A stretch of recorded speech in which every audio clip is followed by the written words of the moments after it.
Comment vous, la diaspora, aujourd'hui, vous vous sentez avec le nouveau régime de Félix Tshisekedi?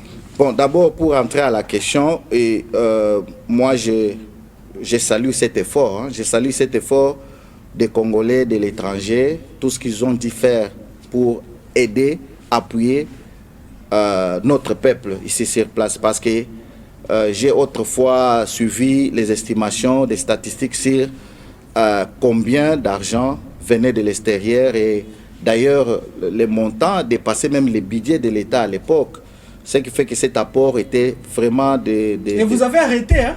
Non, ce n'est pas qu'on a arrêté, mais par contre, moi je pense que depuis qu'on l'a fait, depuis que la diaspora a commencé à le faire, ça n'a pas vraiment du tout résolu les problèmes. Parce que je pense qu'en le faisant aussi, peut-être ça va sonner mal, hein? Ceux qui vont nous écouter vous êtes libre. Vont peut-être prendre ça de mauvais côté. Mais je pense que la manière dont nous avons pu le faire, hein, depuis, il y en a qui ont fait ça beaucoup plus avant que moi. Moi, je n'ai que peut-être après que je suis aussi allé dans ces lots-là. Mais il y en a beaucoup qui ont fait ça plus que nous. Mais on ne l'a pas bien fait parce que ça n'a pas produit vraiment des résultats. Moi, j'ai trouvé que dans cette façon de faire, beaucoup ont rendu des Congolais aussi paresseux. Parce qu'il y a des gens, des familles qui, au lieu d'être responsabilisés ici sur place, ils ne vivent que de la main tendue vers l'extérieur. Et les réalités qui se passent aussi à l'extérieur, beaucoup sur place ne les savent pas.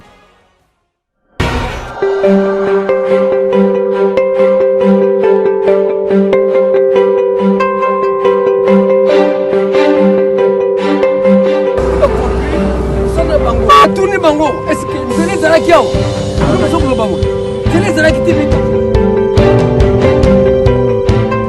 Nous pas même oui bon. Nous voyons ça va nous faire comprendre que au Kanga Minogona, chef de l'État, c'est ça, nous papa.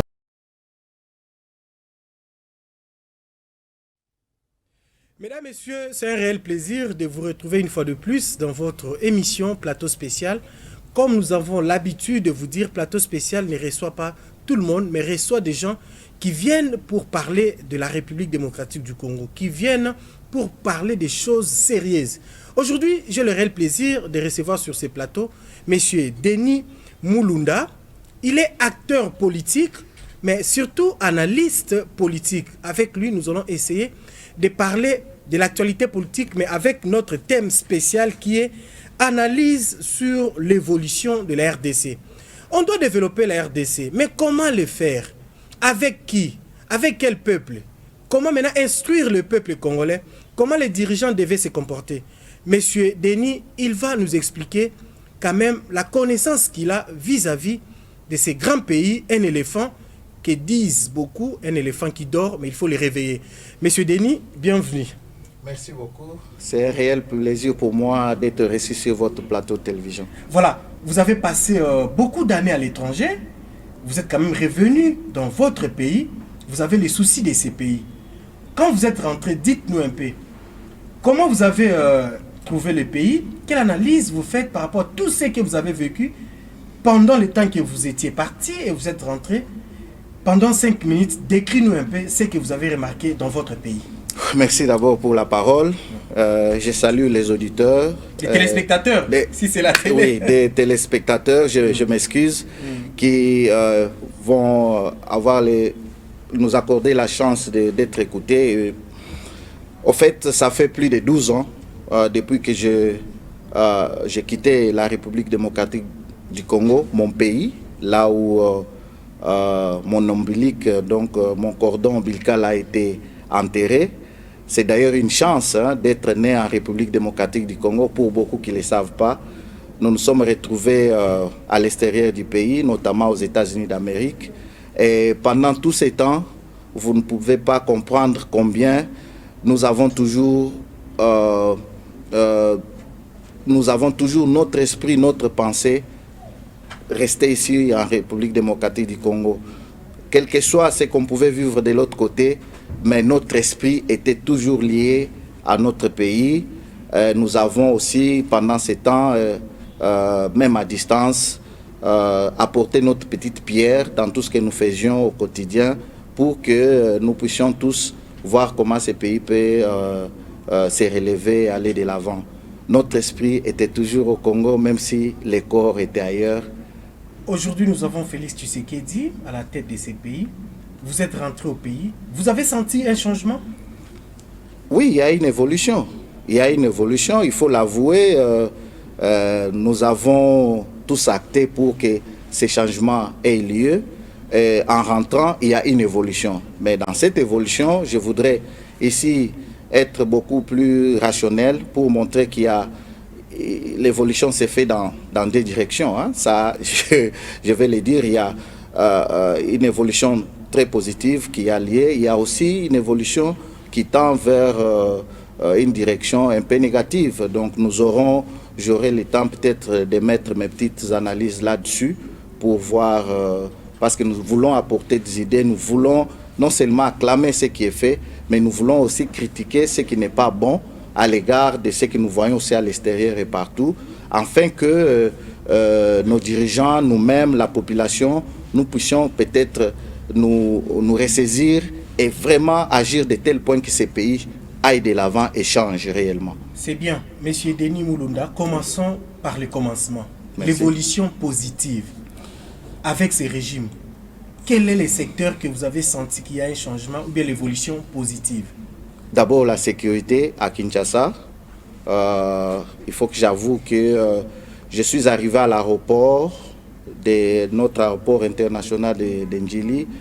Je n'ai pas trouvé trop de tracasseries comme je l'ai pensé avant. De l'autre côté, on nous parlait des choses qu'il fallait déjà préparer pour descendre, mais au moins, je n'ai pas eu beaucoup de tracasseries comme avant. Et l'autre chose aussi, sur les plans des routes, les grandes routes, j'ai vu des grandes routes qu'on a en tout cas essayé d'élargir, de développer. J'ai vu aussi certaines vraiment des choses positives par exemple dans des alimentations. J'ai vu des maisons modernes, même si c'est positif d'un côté, ça entame aussi une part négative dont je parlerai plus tard, mais au moins il y a de l'évolution de ces côtés-là. J'ai vu aussi des constructions, des constructions des particuliers qui construisent par-ci par-là. C'est des maisons qui Est-ce que nous sommes en voie de développement, mais, ou bien on doit encore beaucoup travailler? Non, on doit beaucoup travailler pour se mettre sur la voie de développement. On doit beaucoup travailler. Et ce n'est pas seulement un travail des dirigeants, c'est un travail de tout le monde, des Congolais comme un peuple. Et c'est là où réside le gros du problème. Peut-être on aura le temps de développer là-dessus. C'est un travail de tout le monde. Maintenant, les côtés négatifs. Les côtés négatifs, je remarquais d'abord qu'il y a plus de monde à Kinshasa que je l'ai laissé il y a 12 ans passés, 12 ou 13 ans passés.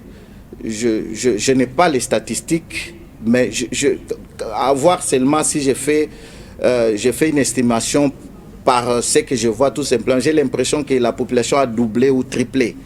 J'essaie d'interférer avec les gens gauche-droite. On me parlera de gens tous ces gens qui ont fui la misère dans des provinces, et certains aussi venant de l'Est, avec la guerre que nous avons eue là-bas plus de 20 ans. Et à Kinshasa, donne l'impression d'être beaucoup plus saturé, avec des embouteillages même à pied. Hein. J'ai vu des endroits où il y a des embouteillages même à pied. C'est-à-dire les gens avaient difficile même de se faire passer. C'est déjà un problème sérieux.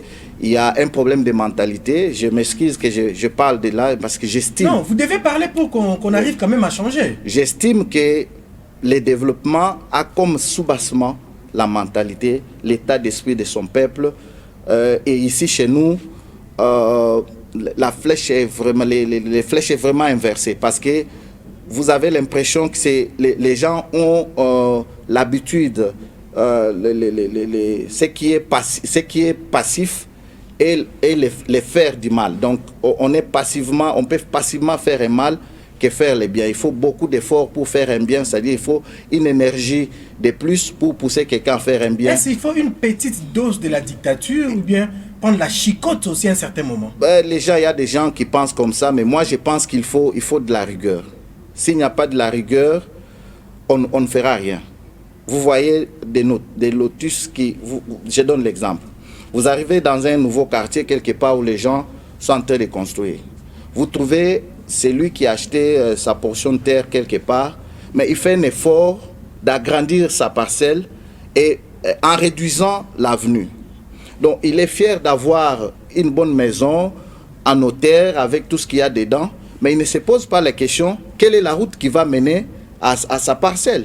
Et il s'en fout, il peut même réduire ça de plus en plus pourvu qu'il ait plus d'espace dans sa parcelle. C'est un problème de mentalité. Il y en a comme ça dans plusieurs secteurs. Vous voyez, par exemple, dans la circulation, tout ce qui se passe, c'est un problème de mentalité. Il y a beaucoup de choses qu'il faut faire sur ces plans-là, sans lesquelles, ça c'est mon analyse, même si Jésus-Christ devient président de la République, sans passer par le changement de mentalité, le développement sera vraiment Monsieur difficile Denis, à atteindre. est-ce que vous pensez un peuple qui est déjà habitué comme ça, sans la chicotte, sans une petite dose de la dictature, va changer facilement? Moi j'appelle ça une dictature positive. Exact. Il faut, parce que ici il s'agit des habitudes qui se sont déjà mises en place. Ces habitudes, ce n'est pas seulement dans les chefs des dirigés, même dans les chefs des dirigeants. Parce qu'il faut aussi comprendre que ceux qui nous dirigent ne sont que les reflets de la société d'où ils viennent. Tous ceux qui ont des responsabilités gauche-droite dans les institutions viennent de cette population-là. Ils ont d'une manière ou d'une autre les habitudes-là qu'ils amènent même dans leurs fonctions. C'est comme ça que ça ne marche pas. Et il faut mettre beaucoup de discipline. Moi, je pense, d'ailleurs, c'est l'idée, il faut en fait une rupture avec le passé. Il faut une rupture qui va partir d'une certaine sévérité basée sur la justice. Basée sur la justice. C'est la justice vraiment les secteurs clés du développement. Qui élève même la nation. Qui élève la nation. Si on ne met pas trop de discipline là-dessus, ça ne marchera pas. C'est-à-dire, tous ceux qui se permettent n'importe quoi ne le feront pas. Je vais donner un petit exemple. Ailleurs, par exemple, où nous vivons, lorsque devant votre parcelle, la pelouse prend de la hauteur et puis vous avez passé peut-être 1 mois, 2 mois, vous ne coupez pas la pelouse, la commune vous envoie une note et vous donne 48 heures, vous dit votre cour salue les quartiers, vous avez 48 heures pour mettre de l'ordre là-bas à la propriété. C'est votre responsabilité. Dès que vous avez la note, on vous attend 48 heures. Si dans 48 heures, vous ne vous mettez pas en ordre, la police vient agir. Et vous allez payer des amendes. Non seulement vous couperez à ce moment-là, mais avec des amendes qui suivent. Ici, c'est cette rigueur qui manque. Tout le monde se permet n'importe quoi. Vous voyez même des agents. Les dirigeants et les dirigés. Et les dirigeants et les dirigés. Vous avez l'impression de vivre dans une jungle. À un certain, je mets ça entre guillemets, un peu comme ça, oui, un peu comme ça. Parce que vous êtes même à certains endroits, vous avez l'impression que l'État n'existe pas à cet endroit. Parce que les gens, des individus qui font la loi, qui remplacent l'État, et chacun se permet n'importe quoi. Que ce soit même en conduisant sur la route, que ce soit ceux qui ont des maisons, les gens jettent des choses n'importe où. Il y a vraiment lieu de faire la rupture avec le passé en s'appuyant sur une discipline judiciaire. Une discipline la rigueur. Oui. Merci, monsieur Moulounda. On a tant de sujets avec tout ce que vous dites là. Alors, on doit vraiment aller dans notre bain. Ici, nous allons commencer maintenant sur la situation sécuritaire dans l'est de la RDC. Je salue déjà monsieur Vital Kamere qui est sur place. Il est allé prêcher aussi la paix dans l'est de la RDC. Monsieur Denis, vous êtes rentré à Kinshasa. Je sais que même au niveau des États-Unis, vous avez quand même des échos par rapport à ce que nos frères de l'Est sont en train de vivre. Vous êtes rentré à Kinshasa. Il y a quelques territoires qui continuent d'être occupés par des rebelles. Mais quelle analyse vous faites, vous d'abord, sur cette situation, avant de prendre des petites questions sur ça? Oui, nous suivons de près la situation depuis que nous sommes là. Et vous savez, c'est comme... La RDC, c'est comme un corps humain. Lorsque vous avez un doigt ou l'orteil qui souffre, cette douleur remonte toujours au cœur, au cerveau. Et donc, c'est tous les corps qui vont souffrir, en fait. La situation de l'Est, nous sommes parmi ceux, de manière, disons, même à partir de l'extérieur, nous avons essayé aussi d'apporter notre petite pierre avec toute la diaspora. Vous êtes sans ignorer que la diaspora s'était vraiment beaucoup investi dans cette histoire de la guerre.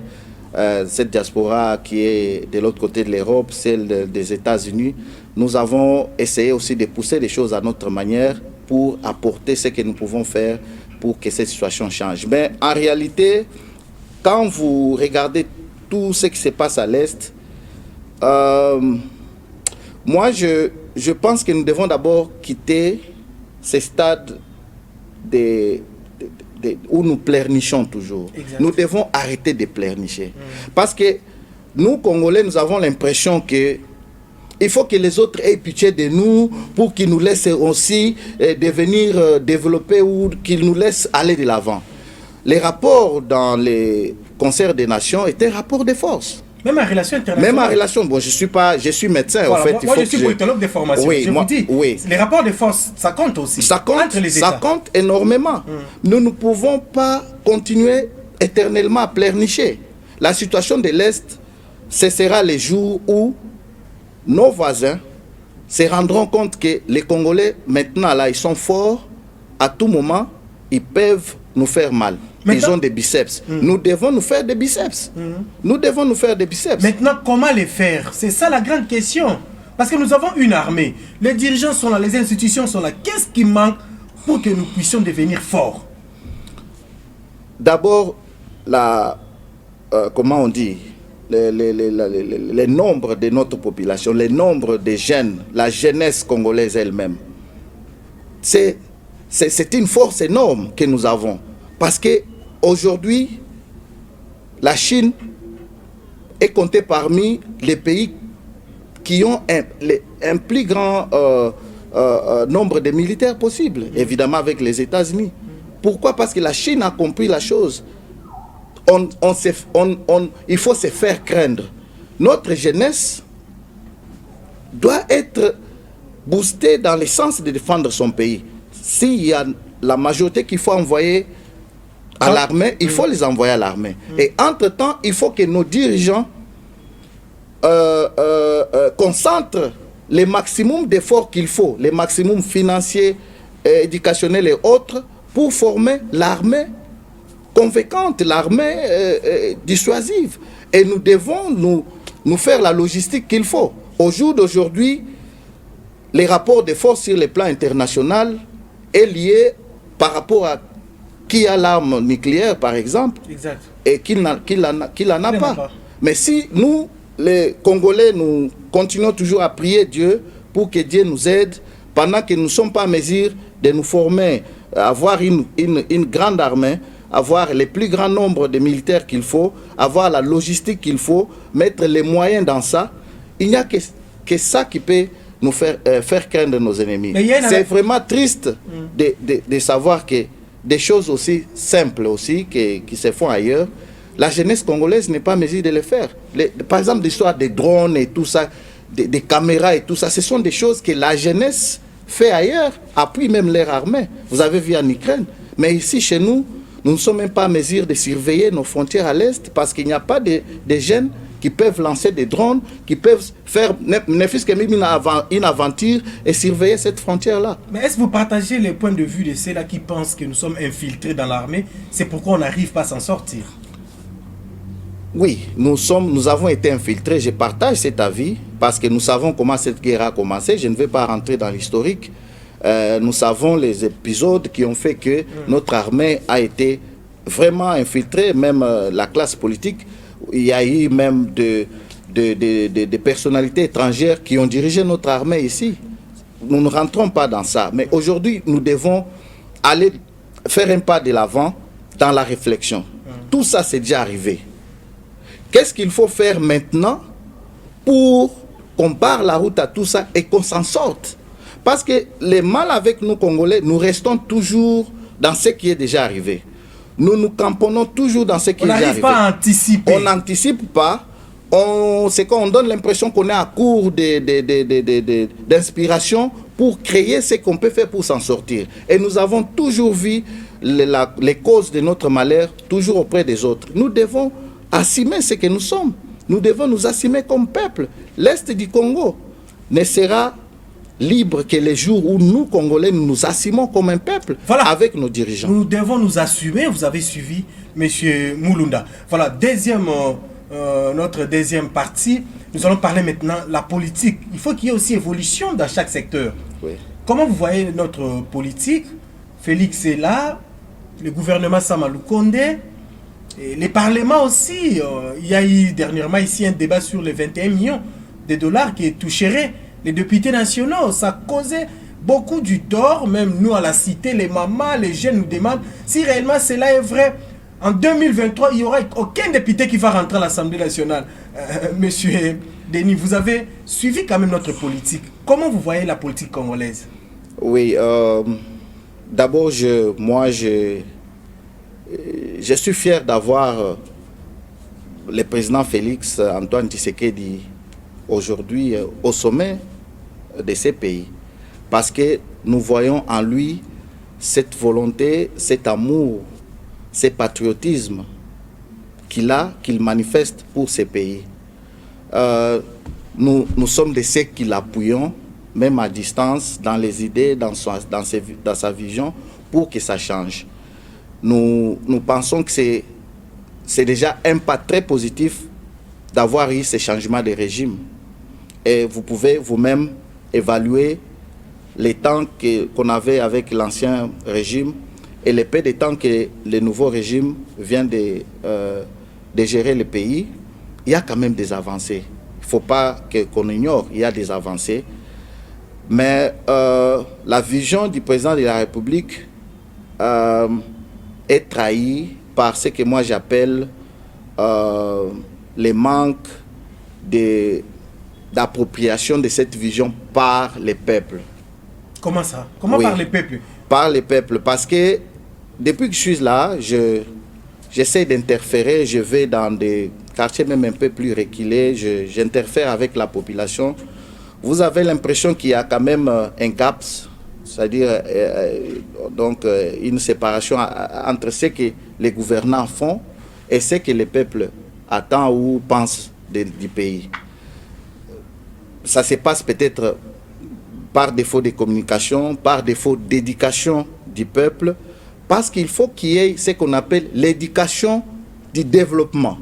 On ne peut pas avoir une vision comme le président l'a aujourd'hui, mais sans qu'il y ait des méthodes pour intégrer la population dans cette vision-là. Ça doit passer par une éducation, ça doit passer par des méthodes comment on dit? Mais qui est censé faire cette bonne communication? Moi, je ne vais pas parler de communication où on doit tout simplement montrer ce que le président fait et autres. Non. Il faut qu'il y ait... vous avez, je vais évoquer l'exemple de musée Laurent Désiré Kabila, parce qu'il faut prendre un aspect qui était vraiment beaucoup plus positif. Il avait essayé d'intégrer la population dans sa vision. Il y a eu des méthodes. Vous avez vu des créations, par exemple, dans des quartiers, on les appelait ça va venir. Donc, il avait créé des organisations communautaires avec des jeunesses, avec des mamans. Il y avait, ça passait, il y avait des éducations, la morale au développement. Il y avait tout un mécanisme qui était mis en place avec cette histoire j'oublie les noms, ça va venir. C'est ça ce qui manque avec la vision du président. Il faut, c'est vrai, les partis politiques pouvaient jouer ces rôles-là, mais les partis politiques ne jouent pas ces rôles. Tous ces partis politiques qui sont là, qui accompagnent le président de la République, sont là justement pour des calculs électoraux. Les calculs électoraux ont comme conséquence des postes. Chacun veut voir combien de députés je dois avoir pour que je gagne tel poste, pour que autour de la table du pouvoir, combien je dois avoir comme part. Donc ces gens-là n'accompagnent pas réellement la vision du président. Pas réellement la vision du président. Je suis désolé de le dire, mais c'est la vérité selon mes petites analyses. Je pense qu'il aurait fallu que le président de la République crée des mécanismes d'approcher de plus en plus sa vision avec les peuples à la base. À la base. Aujourd'hui, nous avons les budgets qui a largement, je pas. On parle de 14 milliards l'année prochaine. C'est un peu comme un miracle. Mais pourquoi cet impact ne s'entend pas vraiment au niveau de la vie? Mais on nous dit que c'est 60% des budgets consommés au niveau des institutions. Comment vous devez vous attendre qu'il y ait de l'impact au niveau de la population, au niveau de la base? C'est là les problèmes. 60% est consommé au niveau des institutions. C'est là les problèmes. Si les chiffres que vous avancez sont vrais, parce que je n'ai pas de statistiques, mais là, c'est ça les gros problèmes, parce que vous avez l'impression que les affaires de l'État, les avancements qui se passent au niveau de l'État dans la gouvernance et autres, n'impliquent pas la base. Je vais donner, peut-être on allait parler ça dans l'aspect économique, mais nous ne pouvons pas développer ces pays avec près de 80 millions de chômeurs. Ça, c'est de 1.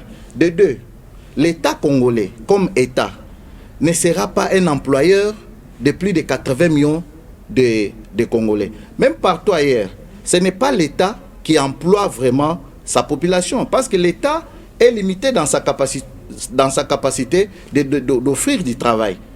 L'État favorise des privés, il favorise des investissements, ça peut être des investissements extérieurs ou intérieurs, qui ceux-là vont créer du travail pour employer la population. Mais ici chez nous, regardez ce qui se passe.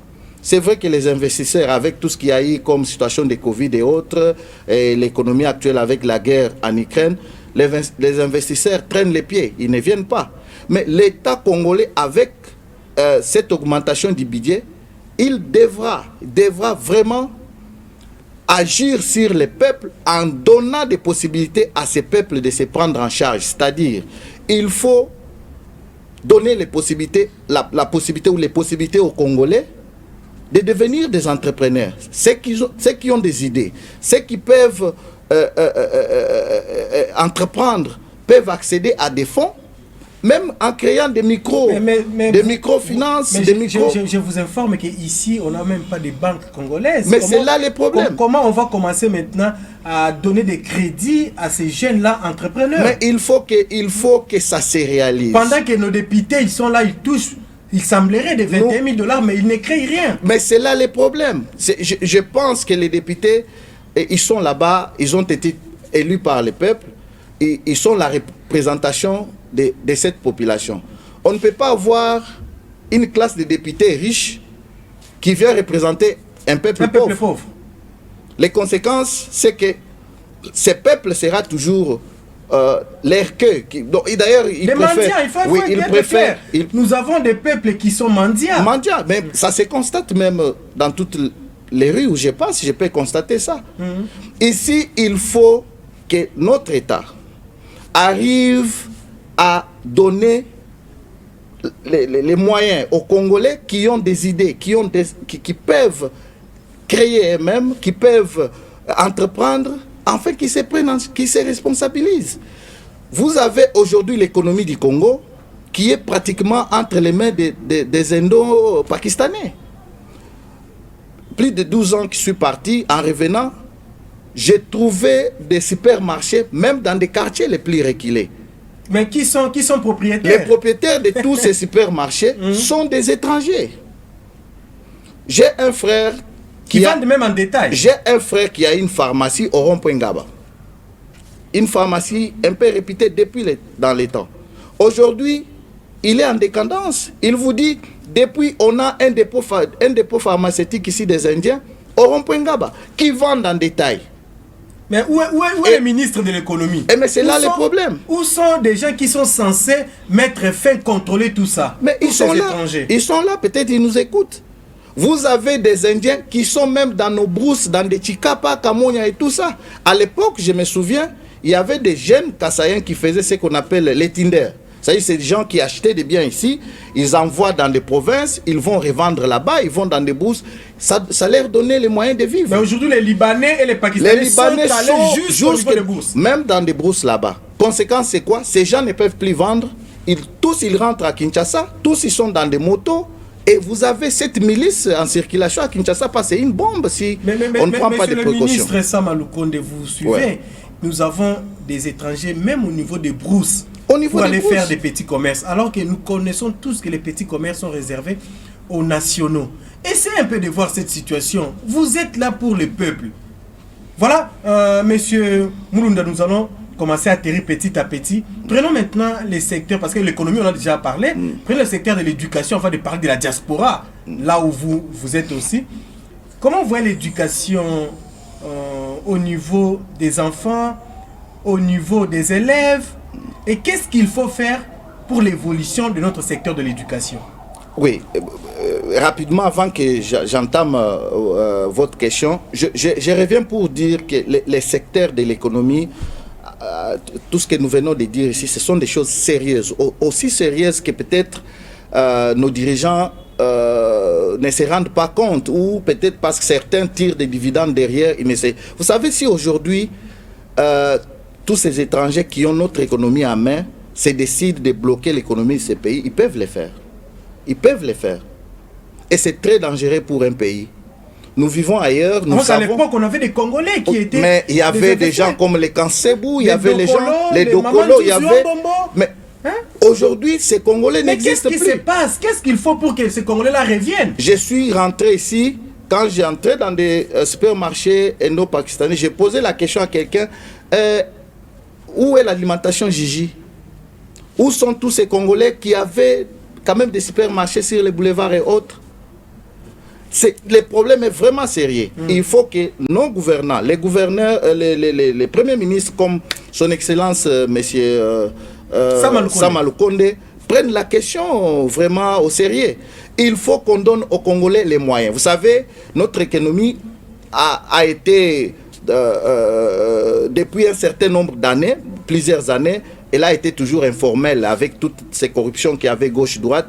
Maintenant qu'il y a des efforts qui sont fournis à travers l'inspection générale de la finance pour boucher tous ces trous de corruption par lesquels ces Congolais de manière générale vivaient, il faut alors donner des moyens alternatifs à ces Congolais-là. Pour pallier à la situation. Pour pallier à la situation. Parce que tout le monde que je rencontre, ils vous disent l'argent ne circule pas, il n'y en a pas. Mais il faut responsabiliser les Congolais. Il faut créer des départements, des commissions, créer des... Comment je peux dire, créer des maisons de training, donc des courtes éducations, des éducations professionnelles. On peut faire des encadrements de la jeunesse ou des gens à qui on peut remettre de l'argent, créer des entreprises. Passer à la formation de ces jeunes-là, voilà, former ces jeunes, comment il faut créer l'argent, comment il faut ouvrir une petite entreprise. Voilà, leur donner un peu de moyens, avoir des banques congolaises, même des microfinances qui peuvent financer ces jeunes, ceux qui peuvent avoir d'inspiration, qui ont des idées, ils peuvent accéder à ces fonds et avoir des équipes qui peuvent les suivre derrière, les encadrer, les orientations, et puis en retour, ils vont rembourser. Entre-temps, ça crée de l'emploi. Parce qu'il n'y a que cette façon-là que les Congolais deviennent producteurs. Il faut que les Congolais deviennent producteurs pour qu'il y ait développement. Mais si on crée une société qui est des consommateurs, même si on augmente les salaires des fonctionnaires, mais ils représentent quel pourcentage dans la population? Et comment vous voyez aujourd'hui l'idée des services nationaux, des jeunes qui sont allés au niveau des Kanyamaga CC, qui ont commencé à produire, à travailler dans des petits secteurs? Très génial. Je vais basculer directement sur l'éducation. Sur l'éducation. On y va. D'abord, il faut qu'on réadapte notre éducation. Moi, je pense... Les systèmes de l'éducation. Notre système éducatif, il est... Je ne vais pas utiliser un terme fort, mais il n'est plus adapté aux enjeux de l'ère. Avec la nouvelle technologie. Oui, nous ne sommes pas aussi à la hauteur des défis que nous avons. Notre éducation ne permet pas aux Congolais ou à la jeunesse congolaise d'affronter nos réalités avec succès. Non. Ailleurs où nous avons eu la chance de vivre, aujourd'hui, on n'a pas plus besoin d'universitaires que des gens qui peuvent être capables de créer la richesse. Le président parlait de la création de la richesse. Il faut changer, adapter notre éducation par rapport à nos défis. À la réalité. À la réalité. On a plus d'universitaires qu'on n'en a pas besoin. qui ne font rien. Vous terminez l'université, vous commencez à faire des cabines dans un Voilà, et ces universitaires... Vous n'arrivez même pas à produire quelque chose. Exactement. Ces universitaires que l'on forme, on ne leur donne pas la capacité de produire. De produire ou de créer de l'emploi. Une fois il finit, il met son diplôme sous l'épaule, il va chercher du travail. Et le travail qui n'existe pas. Chaque année, on pompe ces universitaires sur les marchés. Mais il n'y a pas de travail. Il faut que l'éducation, notre éducation, crée des employeurs. Il faut que les Congo commencent à créer des employeurs et non des employés. Comment? Oui, Comment ça mais il faut mettre en place des mécanismes pratiques par rapport à nos besoins. Dans tel secteur, nous avons besoin, par exemple, d'avoir des maçons. Qu'est-ce qu'il faut faire? Il faut adapter l'éducation par rapport au type de maison que nous avons besoin, au type de routes que nous avons besoin, des ingénieurs, type d'ingénierie que nous avons besoin.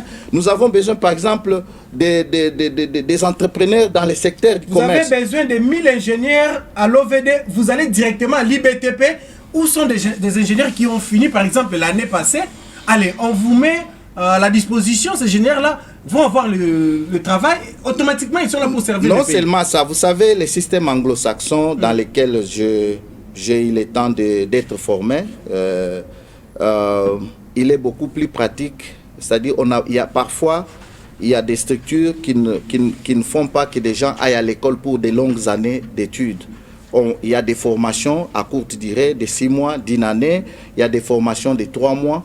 Ça donne des outils aux gens d'aller dans un secteur donné et de s'intégrer dans la vie et créer ce qu'on peut créer. Il faut qu'aujourd'hui, notre éducation, au fait, pense qu'il ne faut pas que l'université soit accessible à tout le monde. Parce que ce n'est pas les universitaires qui vont vraiment développer ces pays à eux seuls. Et ce sont des chercheurs. Oui, les universitaires sont des chercheurs. Un universitaire peut diriger autant de la main-d'œuvre. Nous avons besoin de la main-d'œuvre. Nous avons besoin des gens qui peuvent travailler dans les bâtiments. Nous avons besoin des gens qui peuvent être capables. Il y a des problèmes dans leur quartier d'érosion. Ils peuvent avoir des méthodes, comment ils peuvent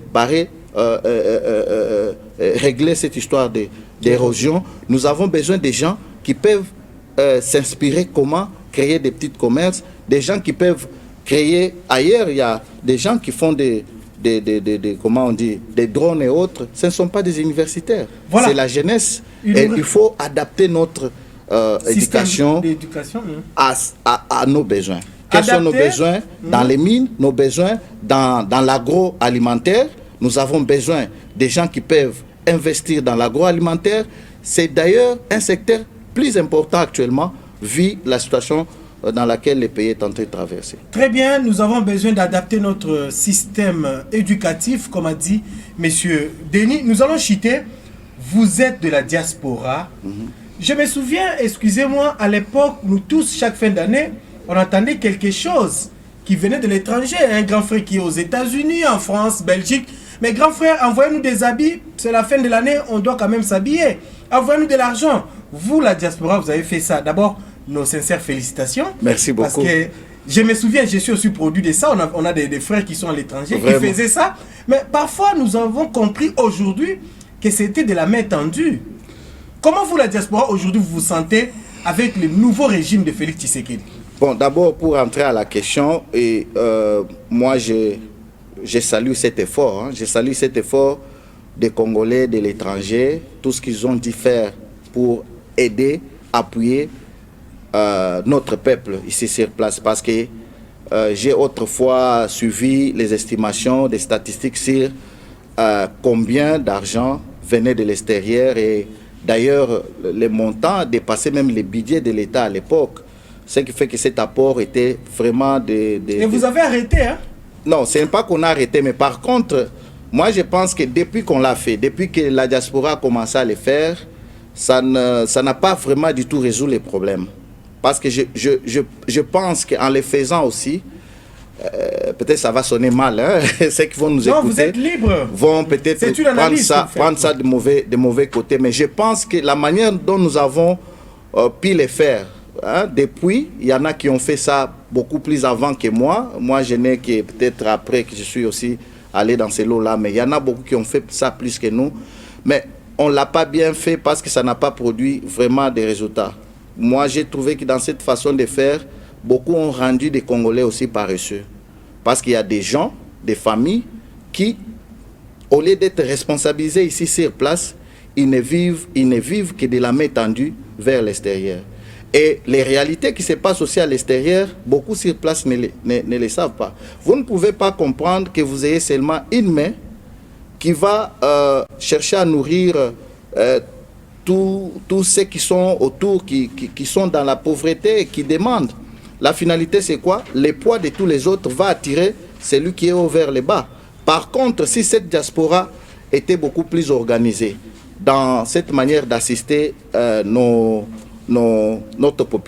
population, en les responsabilisant, en créant des activités pour eux, en créant des petites entreprises, et si les peuples aussi ici sur place prenaient conscience de ça, je pense que les gens allaient se développer de manière individuelle, d'une manière ou d'une autre. Mais il faut avouer que cet apport a été beaucoup plus important. Nous sommes à la fin, M.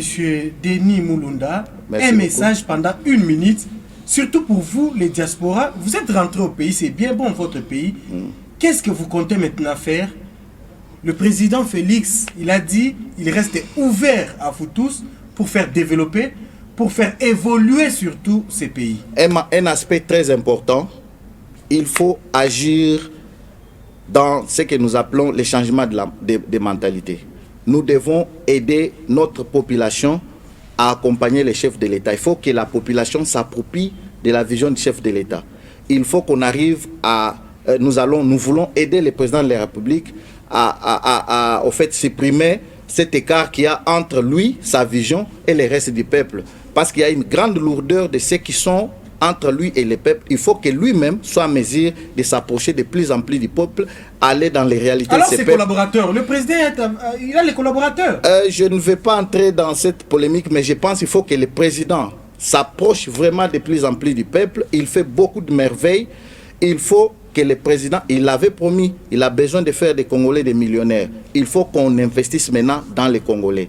Je propose, et ce sont des petites idées que j'ai amenées, nous devons organiser notre jeunesse, organiser des formations à court terme. Même ceux qui disent qu'ils ont des diplômes, ils sont licenciés dans tel et tel. Si vous regardez ce qui se passe, les gens ont besoin d'être réencadrés, réorganiser des courtes formations d'orientation, d'entrepreneuriat. C'est très important et nous voulons maintenant que les gouvernements ouvrent, nous aident à mettre en place des banques congolaises ou des microfinances de telle sorte que les gens que nous allons former, que nous allons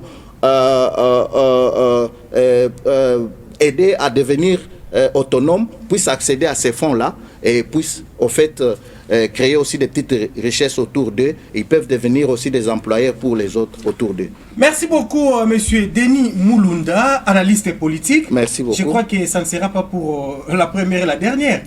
On aura encore besoin de vous si les besoins se font sentir. Voilà, mesdames, messieurs, nous sommes arrivés à la fin. Vous avez suivi Monsieur Denis Mulunda. Ici, on ne fait pas de commentaires. Le président de la République a eu un message. Monsieur Sam Aloukonde, le Premier ministre, vous avez aussi suivi votre message. Il est temps que nous puissions faire développer ces pays. Un éléphant qui dort, il faut les réveiller. Nous sommes arrivés à la fin. Merci et à la prochaine. Merci, monsieur.